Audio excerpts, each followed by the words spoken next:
Bon, fait que encore une autre épreuve. Je sais pas où est-ce qu'on s'en va avec ça, mais je suis encore à l'hôpital. Euh, Qu'est-ce qui est arrivé, c'est que je suis déménagée chez ma fille. J'étais vraiment contente. Puis j'ai pu aller même assister à 2 messes le matin, les 2 jours où je suis arrivée là, parce que l'église est en face, gloire à Dieu. Fait que j'étais vraiment contente.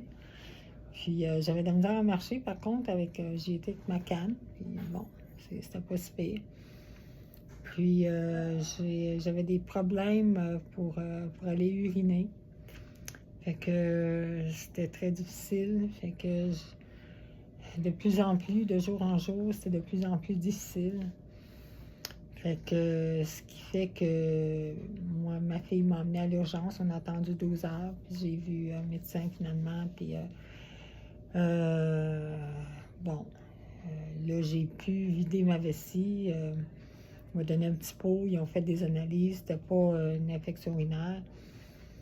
Mais on savait pas c'était quoi. On a dit, bon, c'est peut-être psychologique, neurologique. Fait que là, on a fait un scan. Il n'y avait rien de spécial, mais on a dit, bon, vous allez voir un urologue, bon, éventuellement. Fait que je suis retournée chez nous. Puis ça, c'était le 14 juin, c'était la journée de ma fête en plus.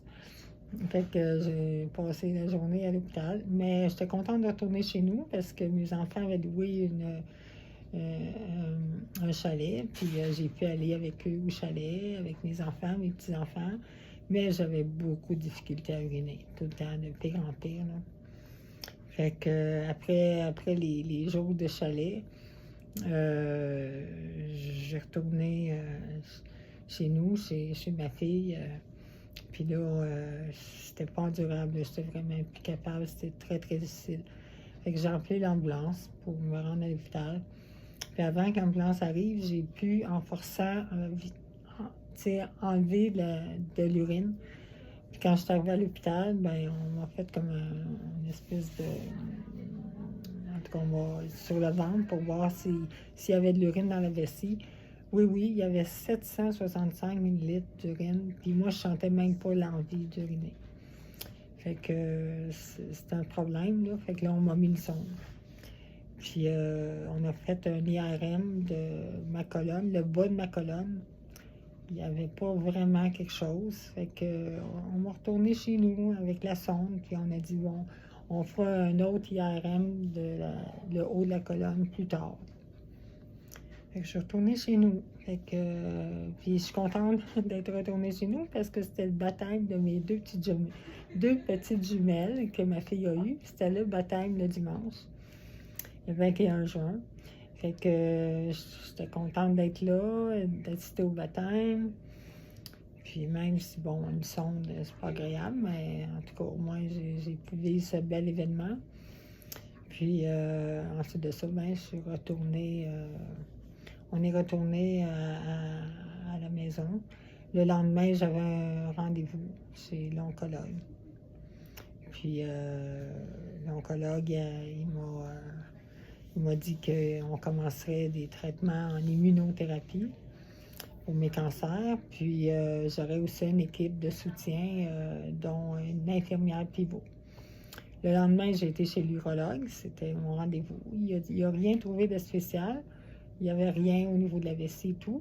Fait que là, il m'a enlevé la sonde, puis il m'a mis de l'eau, 500 millilitres d'eau dans la vessie.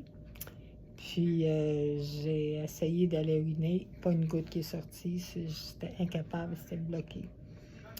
Fait que il m'a remis la sonde, puis il a dit c'est sûrement neurologique le problème. Fait que c'est correct. Fait que je suis retournée à la maison. Puis à la maison, j'ai eu un téléphone d'une infirmière pivot. Mais cette infirmière-là, c'est une infirmière qui donnait un coup de main. C'est une infirmière à la retraite, très expérimentée, plus âgée. Elle m'a donné le nom de mon infirmière pivot qui est plus jeune, mais elle, au téléphone, elle me posait des questions. Puis je parlais de tout ce qui m'est arrivé. Puis là, la difficulté de marcher de plus en plus. C'est même avec la marchette, j'ai de la misère à faire un pas devant l'autre. Fait que c'est les jambes là, qui, de plus en plus, étaient non fonctionnelles. Fait qu'elle elle a poussé, elle a dit, il faut absolument, absolument aller à l'urgence, c'est un grave problème, puis vous allez perdre vos jambes si vous n'y allez pas. Mais j'ai dit, j'ai un rendez-vous là, dans 4 jours. Elle dit, vous attendez pas 4 jours, c'est tout de suite. Puis là, elle a appelé mon oncologue. Puis elle m'a rappelé, puis elle m'a dit, l'oncologue est d'accord, il faut vous rendre à l'urgence. On va sauver vos jambes, Madame Perron. Fait que là, ça ne me tentait pas, mais j'ai appelé à l'urgence. Puis elle m'avait dit, elle dit, on va écrire, puis ils vont vous attendre, puis vous allez être pris en charge tout de suite. Fait que je suis arrivée à l'urgence, puis effectivement, j'ai vu le médecin. Puis le lendemain, il m'a passé un IRM de la colonne en haut. Puis c'est là qu'ils ont découvert que j'avais une métastase dans la moelle épinière. Puis c'est ça qui faisait comme la paralysie de tout le bas du corps, à partir des seins jusqu'en bas. Où ce que c'est très sensible, bien sensible, je veux dire, je sens pas grand-chose, c'est ça, c'est comme paralysé. Fait que là, opérer, c'est trop risqué dans la colonne, dans la moelle. Fait que ce qui reste, c'est la radiothérapie. Fait que j'ai été transférée à l'hôpital de Trois-Rivières. C'était le 24 juin. Le 24 juin, la fête de Saint-Jean-Baptiste. Merci Saint-Jean-Baptiste. Le médecin qui était là, qui était en congé, mais qui a été appelé d'urgence. C'était fermé le département, mais ils sont venus pour moi.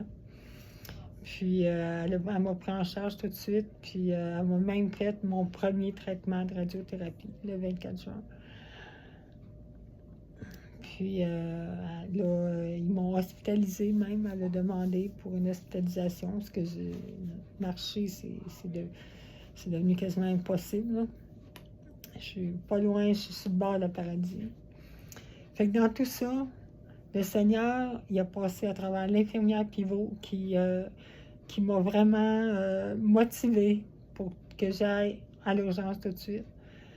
Il a passé par le médecin à l'urgence qui a vu l'urgence du cas, puis qui a tout de suite appelé quelqu'un pour commencer un traitement tout de suite. Puis le Seigneur a passé aussi par le médecin à Sainte-Marie, ici, à l'hôpital de Trois-Rivières, parce que ce médecin-là a été très consciencieux, elle a été très compatissante avec moi, elle a fait tout ce qu'il fallait là, pour m'aider.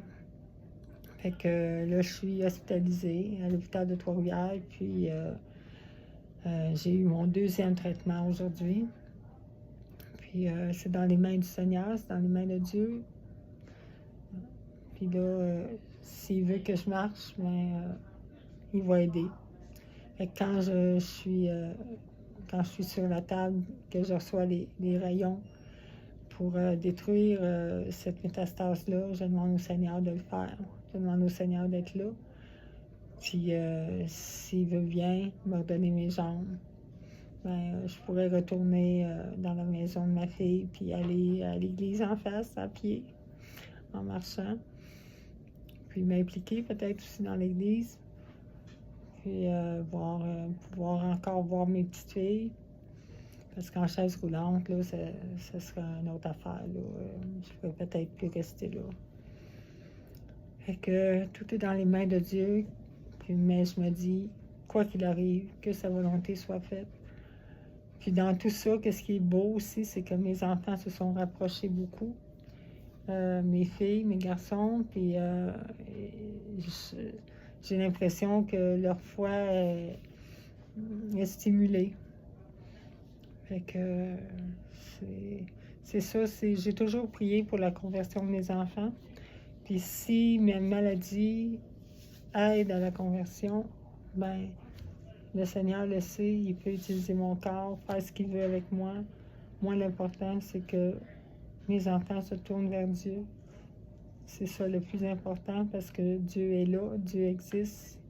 Jésus est là aussi. Jésus est là. Jésus a donné sa vie. Il est mort pour nous. Puis j'aimerais beaucoup que mes enfants le réalisent. Moi, dans mes souffrances, je me tourne vers Jésus parce qu'il a souffert beaucoup pour nous. Il souffre avec moi, il est avec moi, je le sais.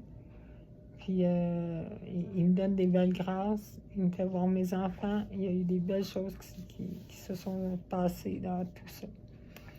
Fait que Dieu soit loué, que Dieu soit béni, aujourd'hui et toujours, parce que c'est lui le plus important. On s'en va tous vers là, on va tous mourir, on va tous rencontrer Dieu un jour. Puis j'espère que quand on va le rencontrer, on va être fiers, puis on va être content de le voir, puis on va être content de l'avoir connu dans notre vie aussi, puis de continuer notre vie avec lui dans la vie éternelle. Amen.